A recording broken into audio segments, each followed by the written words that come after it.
Salve família! O dia de hoje estamos com White Diamond AU EP9 do Steven Branco. Esse aqui é A Guerra Gênero, no nome do Tá EP. pega, Pega. só Agora que let tá it go, Sensation, Positive família. Vibration. Muito bom. Deixa seu like que só vai depender de vocês se a gente continuar, É né? isso aí. Então bora, sem mais, Bora lá. play. Aqui é o Hora Cartoon, trazendo pra vocês hoje a continuação da White Diamond AU, o universo alternativo em que Steven é filho do Diamante Branco. Então se esse é o primeiro vídeo que você tá vendo ou perdeu algum episódio, é só clicar aqui no izinho pra você acompanhar a playlist toda na ordem certinho. E hoje estamos na nona parte da história, trazendo a reta final da segunda temporada, que vai acabar nesse vídeo, não sei, mas se vocês continuarem apoiando muito a série, nós vamos direto pra terceira temporada. No vídeo passado tivemos algumas revelações particulares pro Steven e terminou com uma aula de mudança de forma com ele e Rose. E hoje iniciamos a história com alguém perguntando a Steven se ele sabe o que são genes corrompidas. Como alguém aleatório nesse mundo sabe o conceito de corrupção? Mas Steven entende que ele está falando dos monstros corrompidos e sabe sim, ele sai até algumas missões com as genes para capturá-los. Na real, ele não sabe nada sobre os monstros, só que as Crystal Gems têm que lutar e capturá-los por algum motivo, provavelmente por serem maus ou algo assim. E Perola que estava perto escuta e corrige dizendo que não é por isso que eles lutam contra. Eles são genes assim como cada um deles, ou pelo menos costumavam ser, e ao perguntar a ela o porquê, Perola de uma maneira bem simplificada responde que há muito tempo teve algo que os machucou, e isso com Garnet de butuca ouvindo de longe. E essa coisa fez com que não pudessem mais tomar suas formas originais, falar ou entender, agindo como animais da Terra. Ainda curioso, Steven pergunta exatamente o que as machucou, porém Garnet chega e diz que tem partes da história delas que são muito dolorosas. Ele merece saber a verdade de tudo, porém vai levar um tempo até que ele consiga entender e elas consigam explicar. Prometendo que conta mais depois e pede para focar em encontrar o vidro do deserto, aceitando e notando o quão Pérola mudou para uma expressão triste ao lembrar desse assunto. Não sei se vocês que estão acompanhando a história comigo já notaram esse padrão, porém o Steven Branco e as Crystal Gems estão começando a viver as primeiras coisas que aconteceram na primeira temporada da série, agora no final da segunda. Pois na parte passada Porque vimos se que Pérola conheceram notou e que o tudo, olho né? vermelho tinha aparecido há 2 meses, coisa que acontece no segundo episódio, e agora estão atrás do vidro do deserto, missão que ocorre no episódio 10. Inclusive também é nesse episódio que saudades. Steven conhece o Nossa, leão, porém isso seria muito. impossível de acontecer agora porque Rose ainda está viva, deve Não. mantê-lo em algum lugar seguro, e Ah, esse verdade, Steven não tem a faz ligação sentido. com o leão que o filho de Sim. Rose teria. De qualquer Faz forma, sentido, seguindo essa linha de faz raciocínio, em algum momento da terceira temporada vai surgir Lápis Lazuli, e depois disso em algum momento vai ter a chegada de Peridot à Terra. Indagam Steven se as Crystal Gems costumam contar um pouco de historinha pra ele ou se evitam fazer isso. E ele diz que de vez em quando elas fazem isso de contar a história da raça, só que nunca numa ordem cronológica. Com isso, vem flashbacks da Pérola contando de um evento da guerra para Steven Ametista, quando o exército derrubou as ágatas de um templo e assim dominaram a base leste. Garnet e Steven na Torre do Mar Lunar, evento que aconteceu no terceiro episódio, contando que ela era um oásis para as genes da Terra, mas que está prestes a colapsar e afundar no oceano. Como as personalidades do Steven Branco e do Steven Rosa são diferentes e querendo ou não, o Steven Branco é mais velho e mais maduro que ele, essa missão poderia ter sucesso se eles conseguirem colocar a estátua da deusa da lua lá na torre e ela não desabar. Rose mostrou para Steven a fonte de Rose, que foi criada para que as genes com pedras rachadas pudessem ir lá depois da batalha e se curarem. Steven acha legal que elas contem essas histórias, porém ele é péssimo de lembrar, achando que as batalhas que Pérola conta que aconteceram na Terra aconteceram no planeta natal. Ele também é muito azarado, porque assim que chegam na Torre do Mar Lunar, ela começa a desmoronar, então podem cancelar a teoria de que salvaram o lugar. E a história de não é exatamente a prioridade dele agora, e sim a Pérola Branca, perguntando a Rose o que acontece quando as pedras são rachadas, o que resulta em bugs de formas e perdas de alguns sentidos, perguntando se um olho rachado como o dela, sem citar ela, né, claro, poderia ser causa de uma pedra rachada. E ela sim. disse que sim. O questionário dele Sim. continua, tendo garantia de Rose que se a pedra da Jean entrasse em contato com aquelas águas, seria curada. E ele até pede para levar um pouco, o que Rose não entende, já que ele é bem-vindo para ir lá sempre, e nem precisa disso, né, porque Rose é uma fábrica de lágrimas humanas. Mesmo assim, ele pega um pouco em um frasco, caso Homeward Gems não sejam bem-vindas. No capítulo seguinte temos algo bem mais interessante. Steven vai tentar ter um sonho lúcido, que para quem não sabe é um sonho em que você sabe que está sonhando e pode controlar algumas coisas, porque assim ele pode ter mais tempo na cabeça da Pérola Branca para saber onde ela tá, coisa que ele vai tentar agora, porque leu na internet e já acha que sacou como é. Então ele larga o celular em que estava falando com a Connie, pensa que é tudo ou nada e dorme. No dia seguinte, a senhora Marrechará acorda a Connie berrando pro treino de tênis dela às 7 da manhã, só que a primeira coisa que ela pensa é se o sonho deu certo, correndo para mandar uma mensagem para ele. Steven já estava acordado há algumas horas, de certa forma ele conseguiu, e Connie quer saber tudo. Aí ele pergunta, mas você não tem treino de tênis hoje? Aí Connie, que se exploda o tênis, isso é mais importante. Steven acordou naquela mesma floresta do último sonho, decidindo que o caminho para a civilização era a primeira coisa que iria fazer, o que demorou umas 2 horas. Felizmente Pérola podia fazer uma lanterna com a sua pedra, o que ajudou muito. Depois, ele achou uma estrada, seguindo ela, pois uma hora encontraria um posto de gasolina ou algo assim. Só que ao invés disso, ele teve uma ótima pista de onde a Pérola Branca está.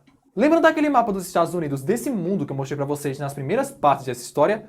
Pois é, eu vou usar ele para exemplificar e explicar para vocês onde a Pérola está. Beach City, cidade onde Steven e as Crystal Gems estão e moram, fica aqui no estado de Delmarva, no extremo leste dos Estados Unidos. Na primeira temporada, Steven e Pérola encontraram um jardim Beta, perto da costa do Arizona, aproximadamente aqui. Até que se teletransportaram para o Fosso Diamante, que ninguém sabia onde ficava. O fato é que Pérola Branca agora está aqui, bem na fronteira dos estados de Utah e Bicosme, o que é bem mais longe do que o chute deles e onde estavam a procurando. E justamente por isso Steven fez o que fez. Viu um carro passando e no corpo da Pérola Branca pediu uma caroninha.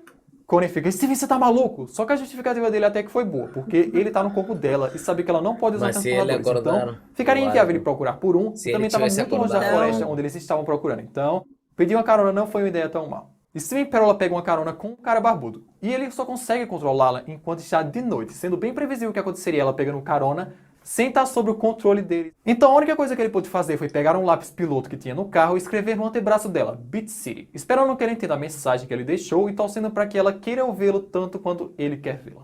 Mas Steven não faz ideia. E eu admito que foi até brilhante ele escrever no antebraço dela a cidade onde ele está, porque assim ela pode segui-lo e ir para lá, mesmo não estando controlando ela, porque Pérola sabe ler inglês. Só tem a questão do tempo de quanto tempo ela vai realmente conseguir cruzar mais da metade dos Estados Unidos até o extremo leste. Passando para algo bem menos impactante, perguntou a Steven como ele acha que são aliens. E bem, ele e a gente são aliens, então imagina que se parecem com eles. E não veio a hora de poder conhecer outros alienígenas e acha essa ideia muito maneira. Assim pergunta sorridente para Pérola, que é viajada, se já conheceu outros alienígenas, se são bípedes e humanoides como eles, afirmando que raramente são e que se surpreenderia com o que tem lá fora.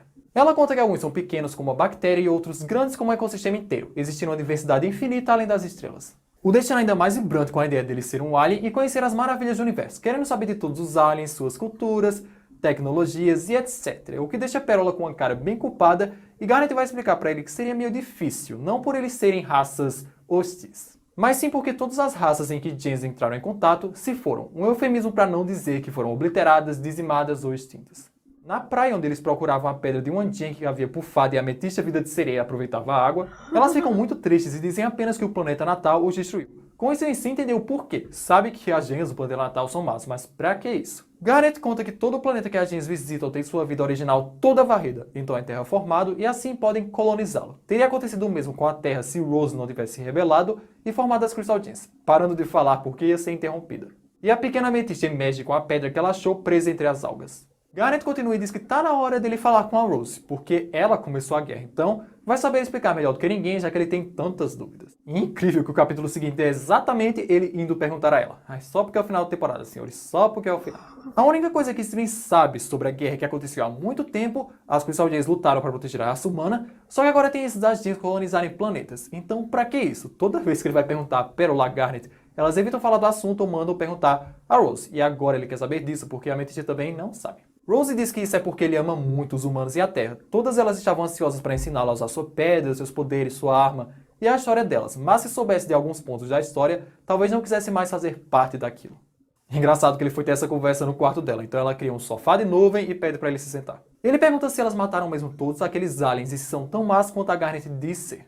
E Rose explica que é complicado, pois a maioria nem sabe que o que estão fazendo é ruim, assim como ela achava quando chegou à Terra, porque Gens não são como humanos, são criados para um propósito, e se não cumprem esse propósito, não há lugar para elas na sociedade. Rose achava que enquanto estivesse cumprindo sua função, tudo funcionaria perfeitamente. Ela construiu transportadores, caçou humanos e construiu jardins de infância para ter mais Gens sendo feitas, até que percebeu que o que estava fazendo não ajudava a Terra, estava destruindo toda a vida que fazia daquele planeta tão único. O planeta natal não se importava com o quão especial a Terra era, só era mais um planeta com recursos para o Império. Então Rose se renunciou deles e procurou outra gente que compartilhasse das suas ideias, montando um exército que se autodenominou Crystal Gems. Steven já ouviu falar do exército e de várias batalhas que tiveram, perguntando se venceram. Aí Rose: Steven, não existe vencedor em uma guerra. Comemoramos algumas vitórias, principalmente quando pareceu que o planeta natal estava desistindo e suas naves indo embora. Mas, no último momento, lançaram um ataque em escala planetária, que nós conhecemos como Dano das Diamantes, que corrompeu todas as Gens que Rose não conseguiu proteger com seu escudo. Todas exceto ela mesma, Pérola, Garnet e a Amethyst que ainda nem tinha emergido. E todas as Gens foram corrompidas até Homeward Gens que ficaram para trás. E o pra quê ou por quê não importava para elas. Só decidiram que se elas não podiam ter a Terra, ninguém poderia. Adorei como Rose em nenhum momento mencionou que ela teve que matar a Diamante Rosa para acabar com a guerra, mas eu não esperava que ela fosse realmente sincera de verdade com ele.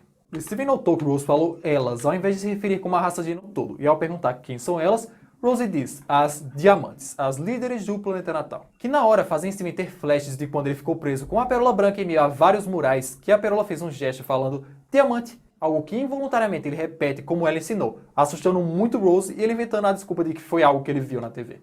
Ela fica muito assustada e acha que foi um erro ter entendido essa conversa, porque de acordo com a teoria da Garnet, ele ainda tem as memórias da sua vida Jean antes de ter ido morar com humanos, enterrada bem lá no fundo, e se cavarem mencionando essas histórias, podem acabar trazendo essas memórias de volta. O que a gente sabe que não é verdade, né? Ele só fez aquilo porque involuntariamente lembrou do que a Pérola Branca estava falando e ficou meio surtado com isso. Mas para Rose, ele fez a saudação das diamantes quando ela mencionou. Foi algo quase de infartar, decidindo que não vão mais tocar nesse assunto de novo.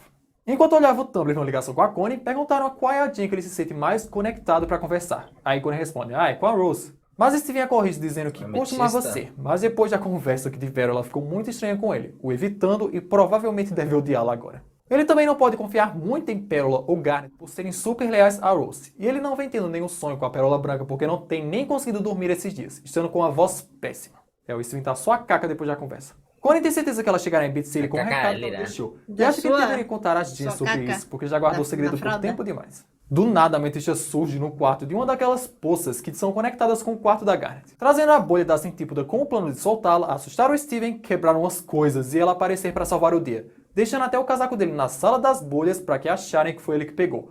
E assim ele vai deixar de ser o favorito da Rose e vão acreditar quando falarem que ele é sonâmbulo. Meu Deus, Amethysta, meu Deus. Só que antes de fazer isso, ela ouve o nome dela na conversa e fica lá de espreita esperando pra ver o que vão falar dela. Steven disse que costumava ser muito amigo dela, mas agora parece que ela está com inveja da maneira que o tratam, então não gosta muito mais dele. Aí, Connie, muito infantil da parte dela. Porém, pra Steven é culpa dele, que chegou do nada e roubou a família dela. Tem o direito de ficar bravo e deve estar sendo difícil, porque mesmo assim ela ajuda com os treinos e sai pra comer pizza com ele. Ele sabe como é se sentir sozinho, é assustador. E sabe quando parece que sua família está esquecendo você. Ele chegou do nada e já pegou metade do quarto dela. Acha que seria muito melhor que ele só fosse embora, morar na Ilha da Máscara ou em qualquer outro lugar, que todo mundo ficaria mais feliz. Connie termina perguntando, então você vai embora sem nem contar pra elas? E a Amethysta brota. Contar o quê? Você me dá aquele pulo falando, oi Amethysta, como você tá? Tentando disfarçar. Só que Connie ainda estava na ligação e fala pra contar logo pra ela. Sem ter pra onde correr, e Steven começa a falar que a sua amiga Earl está vindo pra Beat City, e que eles já tinham se conhecido antes. Aí a Amethysta achou que ele queria que ela morasse lá no templo com eles. Aí Steven, não, seria legal e tal, mas o problema é que ela é nada, né? Porque a Amethysta o enterrou, mandando calar a boca e escutar. Não importa o quão a amiga dele é estranha, ele já convenceu Pérola a deixar humanos entrarem. Se ele confia nela, vão confiar também, porque são a família dele. Bem, mais ou menos. Se arrependendo de dizer isso, porque Steven fica todo choroso, abraçando e falando, Amethysta, você é a melhor. Ela pede pra que ele lembre disso quando forem pegar o casaco dele lá na sala das bolhas. Aí ele, pera, o quê? E por hoje é isso, pessoal. Sim, eu fiz de novo. Faltam exatamente 2 capítulos pro final da segunda temporada da U. Só que como esses 2 capítulos são imensos e muito importantes, eu preferi deixar para trazer só em outro vídeo, trazendo todos os acontecimentos importantes que vão ter. Então não esquece de deixar o seu like se você quer que essa série continue e tá ansioso pro próximo já vai capítulo. terminar essa temporada, então tá bravo demais. Muito bom. Tá achando, Lirona? Bravo, muito hype, família. Então deixa seu like e seu comentário, família, pra gente continuar. Só vai depender do apoio de vocês. Nos vemos no próximo Amamos episódio. vocês. Valeu.